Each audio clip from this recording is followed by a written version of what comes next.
வகுப்பு முதல் 10ஆம் வகுப்பு வரை உள்ள சமூக அறிவியல் மற்றும் அறிவியல் பாடங்களிலிருந்து தொகுக்கப்பட்ட பாடவாரியான வினாவிடை பயிற்சி புத்தகம் எங்களிடம் குறைந்த விலையில் கிடைக்கிறது. தேவைப்படும் மாணவர்கள் டிஸ்கிரிப்ஷன் பகுதியில் கொடுக்கப்பட்டுள்ள ஃபோன் நம்பர் மற்றும் ஆன்லைன் வெப்சைட் விவரங்களை பார்த்து வாங்கிக் கொள்ளலாம். ஸோ புதுசாக வீடியோவை பார்க்குறவங்க ஒரு நோட் அண்ட் பேனா எடுத்துக்கோங்க. நம்ம என்னென்ன விஷயம் சொல்கிறோமோ அது எல்லாத்தையுமே மறக்காமல் நோட் பண்ணிக்கோங்க. சரியா? ரைட். ப்ரீவியஸ் வீடியோ பார்க்காதவங்க நம்ம சேனலில் இருக்குது, போய் ப்ரீவியஸ் வீடியோவை பார்த்து அதில் இருக்கக்கூடிய அடிஷ்னல் இன்ஃபர்மேஷனையும் நோட் பண்ணிக்கோங்க. கண்டிப்பாக இந்த வீடியோ சீரிஸை நீங்கள் ஃபுல்லாக முடிச்சிட்டிங்கனாலே பிசி எக்ஸாம் 100க்கு 100% நீங்கள் கிளியர் பண்ணுறது உறுதி. சரிங்களா? ரைட். ஸோ ஒவ்வொரு கொஸ்டினுமே ரொம்ப ரொம்ப ரொம்ப இம்பார்ட்டண்ட்டான ஒன்று. ஸோ எந்த கொஸ்டினையுமே ஸ்கிப் பண்ணாதீங்க, வீடியோ ஃபுல்லாக பாருங்கள். வீடியோ பிடிச்சிருந்துச்சின்னா ஒரு லைக் மட்டும் பண்ணுங்கள். சரிங்களா?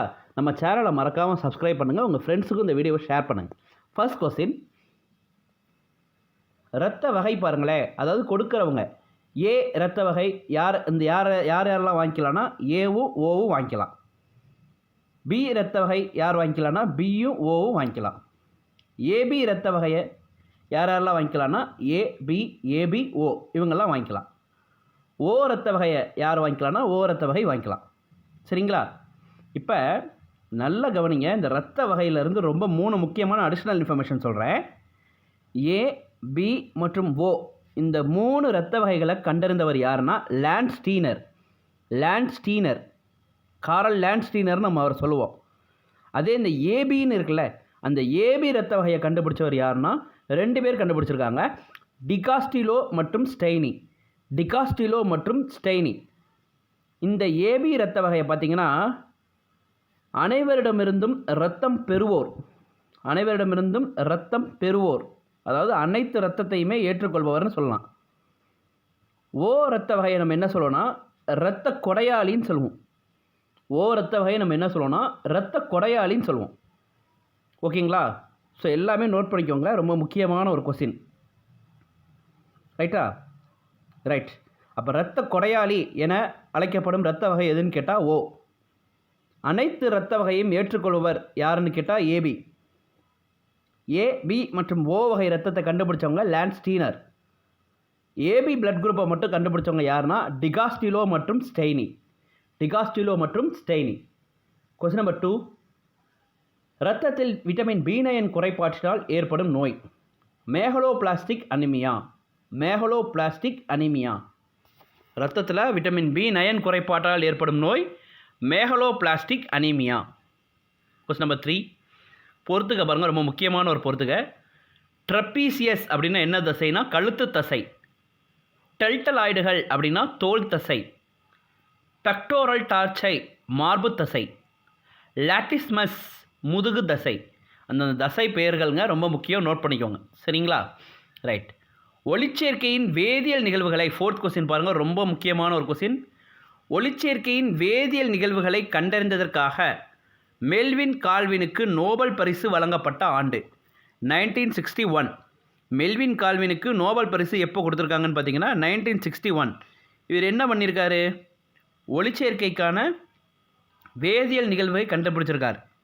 அதே மாதிரி இன்னொருத்தர் இருக்கார், சூரிய ஒளியை பயன்படுத்தி செயற்கை ஒளிச்சேர்க்கை கண்டுபிடிச்சிருக்கார். அவர் யாருன்னு பார்த்தீங்கன்னா சிஎன்ஆர் ராவ். அந்த செயற்கை ஒளிச்சேர்க்கை நிகழ்ச்சி மூலம் சிஎன்ஆர் ராவ் என்ன எரிபொருளை உற்பத்தி செஞ்சாருன்னு கேட்டால் ஹைட்ரஜன். ரைட்டுங்களா? ரைட். செயற்கை ஒளிச்சேர்க்கை நிகழ்ச்சியின் மூலம் சிஎன்ஆர் ராவ் என்ன எரிபொருளை உற்பத்தி செய்தார்னு கேட்டால் ஹைட்ரஜன். ரைட். அப்போ இந்த கொஸ்டினுக்கு என்ன? ஒளிச்சேர்க்கையில் வேதியியல் நிகழ்வுகளை கண்டறிந்ததற்காக மெல்வின் கால்வினுக்கு நோபல் பரிசு வழங்கப்பட்ட ஆண்டு 1961. பாப்புலேஷனில் இந்த வருஷம் ரொம்ப முக்கியம். பாப்புலேஷனை பொறுத்த வரைக்கும், மக்கள் தொகையை பொறுத்த வரைக்கும் 1961 நம்ம என்ன சொல்லுவோம்னா மக்கள் தொகை வெடிப்பு ஆண்டுன்னு சொல்லுவோம். பாப்புலேஷன் பிளாஸ்டிங் இயர்னு சொல்லுவோம். ஓகேங்களா? ரைட். ஸோ அடிஷ்னலாக இங்கே பாருங்கள், நம்ம ஒரு சப்ஜெக்ட் படிக்கையிலேயே 360 டிகிரியில் நம்ம யோசிக்கணும். ஒரு எக்ஸாம் படிக்கையிலேயே நம்ம என்னென்ன கொஸ்டின்ஸ் நமக்கு கேட்கலாம், எந்தெந்த கொஸ்டின்ஸ் நமக்கு மைண்டில் இருக்குது, அதை எப்படி நம்ம ரீகால் பண்ணலாங்கிறதுக்கு அப்படியே சுற்றி யோசிக்கணும்.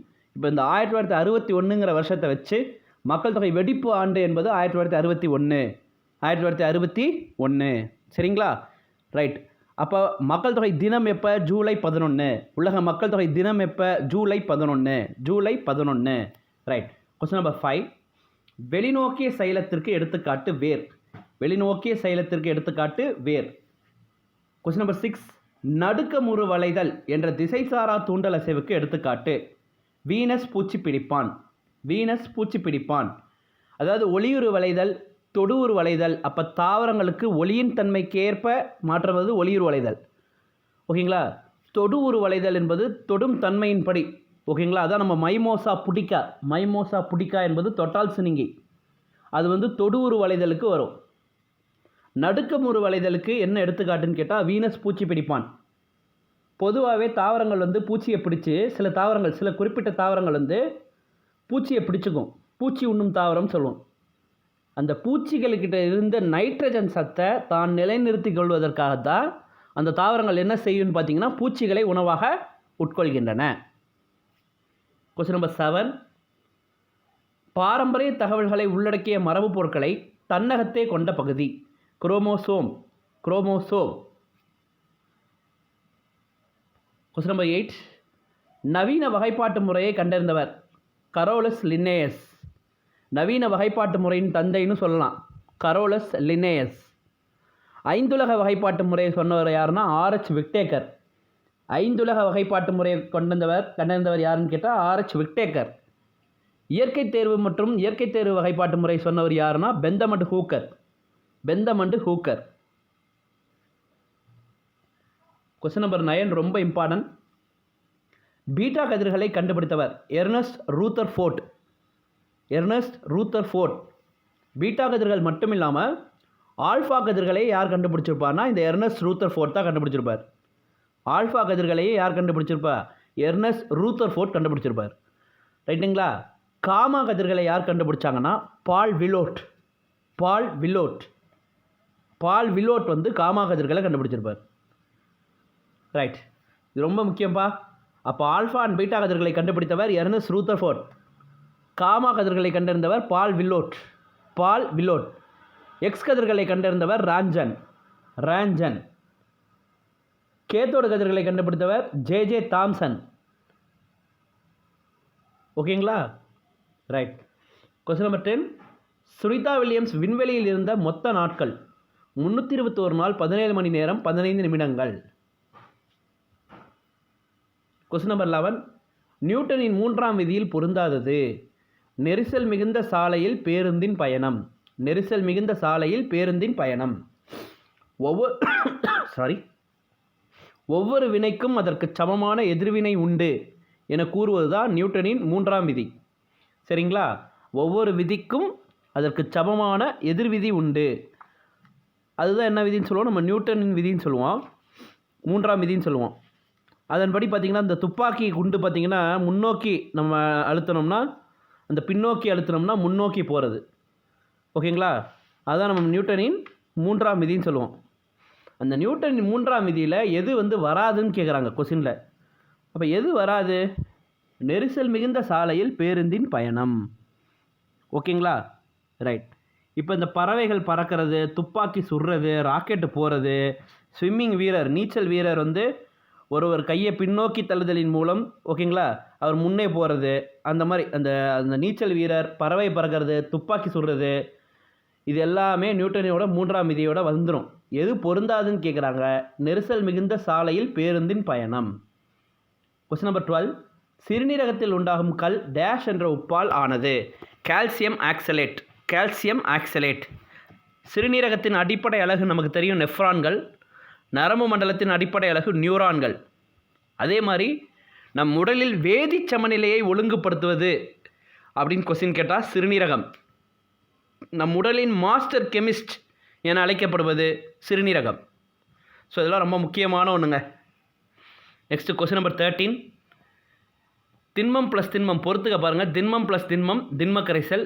திண்மம் ப்ளஸ் திரவம் கரைசல். திண்மம் ப்ளஸ் வாயு தூசி படலம். திரவம் ப்ளஸ் திண்மம் கூழ்மம். வாகன மின்கலங்களில் பயன்படுவது கந்தக அமிலம். கந்தக அமிலம். Question number 15. 1882ஆம் ஆண்டில் சிறுமிகளுக்கான ஆரம்ப பள்ளிகளை தொடங்க எந்த ஆணையம் பரிந்துரைத்தது? ஹண்டர் குழு, ஹண்டர் கமிஷன். 3 இருக்குங்க. மெக்காலே கல்விக்குழு 1835ங்க. மெக்காலே கல்விக்குழு 1835. ரைட்டுங்களா? சார்லஸ் வுட்ஸ் கல்விக்குழு 1854. சார்லஸ் வுட்ஸ் கல்விக்குழு 1854, 1854. ஹண்டர் குழு 1882. ரைட். Question number 16. அனைவருக்கும் இடைநிலை கல்வி திட்டமான ராஷ்ட்ரிய மத்தியமிக் சிக்ஷா அபியான் எந்த 5 ஆண்டு திட்ட காலத்தில் தொடங்கப்பட்டது? 11வது 5 ஆண்டு திட்டத்தில் தொடங்கப்பட்டது. Question number 17. கிழக்கு பாளையங்களில் இருந்த நாயக்கர்கள் யாருடைய கட்டுப்பாட்டின் கீழ் இருந்தனர்? கிழக்குனாலே கட்டபொம்மன். ஸோ வாரங்கலை சேர்ந்த காகதி அரசர்களால் தான் பாளையக்காரர் முறை கொண்டு வரப்பட்டது. தமிழ்நாட்டில் விஸ்வநாத நாயக்கரின் அமைச்சரான அரியநாதரின் உதவியோட தமிழ்நாட்டில் பாளையக்காரர் முறை ஏற்படுத்தப்பட்டது. பாளையங்கள் என்பது 72 பிரிவுகளாக பிரிக்கப்பட்டது. அதில் ஈஸ்ட் வந்து பார்த்திங்கன்னா ஃபுல்லாக, கிழக்கு ஃபுல்லாக கட்டபொம்மன், மேற்கு ஃபுல்லாக பூலித்தேவர். ஓகேங்களா?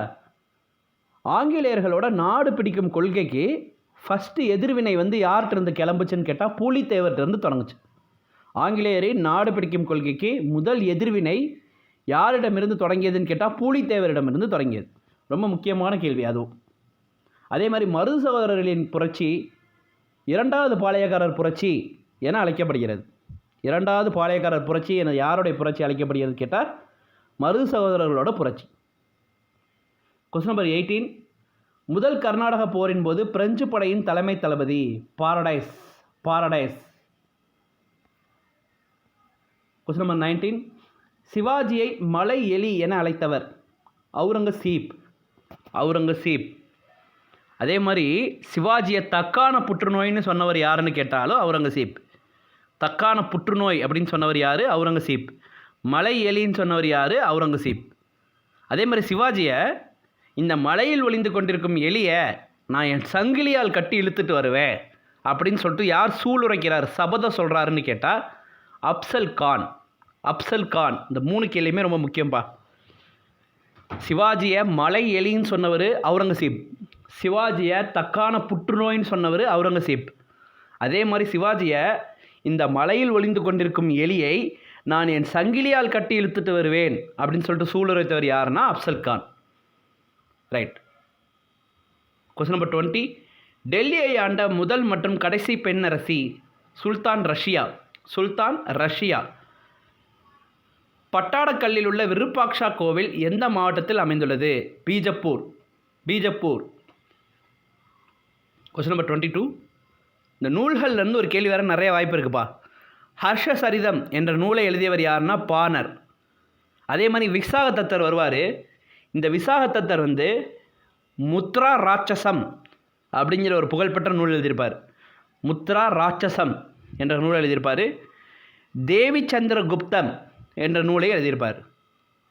யார்? விசாகதத்தர். அதே மாதிரி காளிதாசர் வந்து சாகுந்தலம், மேகதூதம், ரகுவம்சம், ரிது சம்ஹாரம் இந்த நூல்களை எழுதியிருப்பார். அதில் குறிப்பிட்டு இந்த சாகுந்தலம்லாம் ரொம்ப முக்கியம். சாகுந்தலம், மேகதூதம், ரகுவம்சம், ரிது சம்ஹாரம் இந்த நூல்களை எழுதியிருப்பார். ஓகேவா? Question number 23.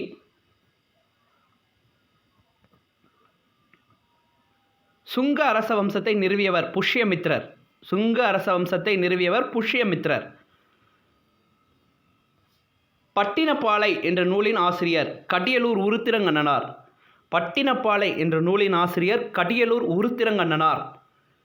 பட்டினப்பாலையில் கடியலூர் உருத்திரங்கண்ணனார் எந்த சோழ மன்னனை பற்றி குறிப்பிடுவார்னா கரிகாலன். அந்த கரிகால மன்னனை தான் ஏழிசை வல்லான் அப்படின்னு சிறப்பிக்கிறாங்க. Question number 25. மைக்கா பற்றிய தகவல்களில் தவறானது எது? வெப்பத்தை தடுக்கும் கனிமம் மற்றும் அரிதிர் மின்கடத்தி, அது சரி. உலக வியாபாரத்தில் 60% பங்குடன் முதலிடத்தில் உள்ளது சரி. பெக்மடைட் எனப்படும் மைக்கா வகை ஆந்திர பிரதேசம், ஜார்க்கண்ட், பீகார், ராஜஸ்தான் ஆகிய பகுதிகளில் கிடைக்கிறது சரி. அப்போ எது தவறுனா மின் உபகரணங்களில் இவை பயன்படுவதில்லைன்னு சொல்கிறாங்க. ஸோ அது தவறு, அது தவறு. அதே மாதிரி மைக்காவின் முக்கியமான தாது பெக்மடைட், இரும்பின் முக்கியமான தாது மேக்னடைட் ஹேமடைட், அலுமினியத்தின் முக்கியமான தாது பாக்சைட். ஓகேங்களா? உங்களுக்கான ஒரு கொஸ்டின், மஸ்கோவைட் என்பது எதனுடைய முக்கியமான தாது? மஸ்கோவைட். தமிழகத்தில் உணவில்லாத பயிர்களில் முதலிடம் வகிப்பது தென்னை. தமிழகத்தில் உணவில்லாத பயிர்களில் முதலிடம் வகிப்பது தென்னை. Question number 27. விலைகள் உயர்ந்து பணத்தின் மதிப்பு வீழ்ச்சி அடைவதை குறிப்பது பணவீக்கம். மாநகராட்சியின் அரசியல் தலைவர் மேயர். Question number 29. இடிமின்னல் நிலம் என்று அறியப்படும் நாடு பூட்டான். மத்திய அரசாங்கத்தின் 3வது அங்கம். சட்டமன்றம் என்பது 1வது அங்கம், நிர்வாகம் என்பது 2வது அங்கம், நீதித்துறை என்பது 3வது அங்கம். பகுதி 17 கொஸ்டின் நம்பர் 31. பகுதி 17 இடம்பெற்றுள்ள பிரிவுகள் 343 to 351. கொஸ்டின் நம்பர் 32 பாருங்கள், ரொம்ப முக்கியமான கொஸ்டின். அரசியல் நிர்ணய சபை கூட்டத்தொடர் நடைபெற்ற அமர்வுகளின் எண்ணிக்கை 11. அரசியல் நிர்ணய சபையின் முதல் கூட்டம் டிசம்பர் 9, 1946 ஏற்படுத்தப்பட்டது. அரசியல் நிர்ணய சபையில் அரசியலமைப்பு சட்டம் ஏற்றுக்கொள்ளப்பட்ட நாள் கேட்டால் நவம்பர் 26, 1949. அரசியலமைப்பு சட்டத்தை எப்போ நம்ம ஏற்றுக்கிட்டோமோ அந்த நாளை தான் நம்ம தேசிய சட்ட தினம்னு அனுசரிக்கிறோம். அப்போ அந்த தேசிய சட்ட தினம் எப்போன்னு பார்த்தா நவம்பர் 26. அதே மாதிரி அரசியலமைப்பு சட்டம் நடைமுறைக்கு வந்த நாள் பார்த்திங்கன்னா குடியரசு நாளாக நம்ம அனுசரிக்கிறோம். அரசியலமைப்பு சட்டம் நடைமுறைக்கு வந்த நாள் பார்த்திங்கன்னா குடியரசு நாள். அந்த நடைமுறைக்கு வந்த நாள் பார்த்திங்கன்னா ஜனவரி 26, 1950. நடைமுறைக்கு வந்த நாள் ஜனவரி 26, 1950. நடைமுறைக்கு வந்த நாளை என்னவா நம்ம கொண்டாடுறோன்னா குடியரசு நாள். அதே ஏற்றுக்கொள்ளப்பட்ட நாள் கேட்டால் நவம்பர் 26, 1949. ஏற்றுக்கொள்ளப்பட்ட நாள் என்னன்னு கேட்டால் அரசியலமைப்பு தினமாக நம்ம அனுசரிக்கிறோம், கொண்டாடுறோம். சரியா? ரைட். அரசியலமைப்பு சட்டத்தின் தந்தை, அரசியலமைப்பின் சிற்பி, இப்படிலாம் நம்ம யார் சொல்லுவோம்னா அம்பேத்கர் ஐயாவை சொல்லுவோம். ரைட். Question number 33. சுதந்திர இந்தியாவில் மக்களால் தேர்ந்தெடுக்கப்பட்ட முதல் பிரதமர் ஜவஹர்லால் நேரு. 34. சூரியனில் டேஷ் மில்லியன் புவிகளை தனக்குள்ளே அடக்கக்கூடிய வகையில் மிகப்பெரியதாகும் 1.3 மில்லியன் புவிகள். இதெல்லாம் கேட்கலாங்க, ரொம்ப முக்கியமான ஒரு கொஸ்டின். Question number 35. ஆசிய நெடுஞ்சாலை 43 ஆனது எந்த பகுதிகளை இணைக்கிறது? ஆக்ரா இந்தியா, மதாரா இலங்கை. இப்போ ஆசியன் ஹைவேஸ் பார்த்திங்கன்னா 43 எதை இணைக்குதுன்னு கேட்டால் ஆக்ரா, இந்தியாவில் ஆக்ராவையும் இலங்கையில் மதாராவையும் இணைக்குது. Question number 36. உலகளவில் நீர்மின் சக்தி உற்பத்தி திட்டங்களை அதன் அமைந்துள்ள நாடுகள் நதியோடு சரியாக பொறுத்துக. திரிகார்ஜஸ் அணை யாங்சி சீனாவில் இருக்குது. இட்டைப்பு அணை பரானா, ஜிலுடு அணை ஜின்ஷா, குறி அணை கரோனி, துக்குரி அணை டெகாண்டிஸ். அப்படியே டைரெக்டாக இருக்குது, பொறுத்துக்கோங்க, நோட் பண்ணிக்கோங்க, ரொம்ப முக்கியமான ஒரு பொறுத்துக. Question number 37. அடியாள பாறைகளுக்கான எடுத்துக்காட்டுகளில் சரியானது கிரானைட், டயரைட், எறும்புக்கல். 3ம் சரி. புயல் அலைகளால் பாதிப்பிற்கு உள்ளாகும் மேற்கு கடற்கரை பகுதிகளில் தவறானது ஒடிசாவின் கிழக்கு பகுதி. நிக்கலும் இரும்பும் அதிகம் காணப்படும் பகுதி கருவம். Question number 40. சைக்ளோன் என்னும் சொல்லின் பொருள் சுருண்ட பாம்பு. சூறாவளியை குறிக்கிறது தான் அந்த சைக்ளோன் என்பது எந்த மொழி சொல்னு கேட்டால் கிரேக்க சொல். அதோட பொருள் கேட்டிருக்காங்க, சுருண்ட பாம்பு. அதே மாதிரி கிளைமேட் என்பதும் காலநிலையை குறிக்கக்கூடிய கிரேக்க சொல் கிளைமா அப்படிங்கிறதுலேருந்து வந்தது. அதோட பொருள் என்னன்னு கேட்டால் சாய்வு கோணம். கிளைமானா மீனிங் என்னென்னா சாய்வு கோணம். ஸோ இந்த மொழிச்சொல்கள் தெரிஞ்சுக்கோங்க. ஜெர்மனியா, கிரேக்கமா, லத்தீனா, அந்த மாதிரி. பேரிடரில் கூட நம்ம படிச்சிருப்போம். ஹசாட் என்ற சொல்லானது ஹாசட் என்ற பிரெஞ்சு மொழி சொல்லிலிருந்து பெறப்பட்டது. இந்த ஹாசட் என்ற பிரெஞ்சு மொழி சொல்லோட பொருள் என்னென்னா ஒரு பகடை விளையாட்டு, அந்த மாதிரி. இந்தியாவில் மேற்கில் உள்ள குஜராத் முதல் கிழக்கில் உள்ள அருணாச்சல பிரதேசம் வரை உள்ள தீர்க்கக்கோடுகளின் எண்ணிக்கை 30. லட்சத்தீவில் உள்ள பறவைகள் சரணாலயம் பிட் தீவு. Question number 43. உலகளவில் நிலக்கடலை உற்பத்தியில் முதலிடம் வகிக்கும் நாடு சீனா. Question number 44. நகராட்சிகள் அதிகமுள்ள மாவட்டம். நல்லா கவனிச்சுக்கோங்க. தற்போது நகராட்சிகள் அதிகமுள்ள மாவட்டம் திருவள்ளூர். நோட் பண்ணிக்கோங்க. தற்போது இப்போ கரண்ட்டாக நகராட்சிகள் அதிகமுள்ள மாவட்டம் வந்து திருவள்ளூர். அதுக்கு அடுத்தடுத்து என்னென்ன இருக்குன்னா இந்த காஞ்சிபுரம், செங்கல்பட்டுலாம் இருக்குது. Question number 45. இந்திய புள்ளியியலின் தந்தை, ஓகேங்களா, statistics, father of Indian statistics யாருன்னா பிசி மஹலனோபிஸ். இவரோட பிறந்த நாளான ஜூன் 29 தான் நம்ம தேசிய புள்ளியியல் தினமாக கொண்டாடுறோம். ஓகேவா? ரைட்.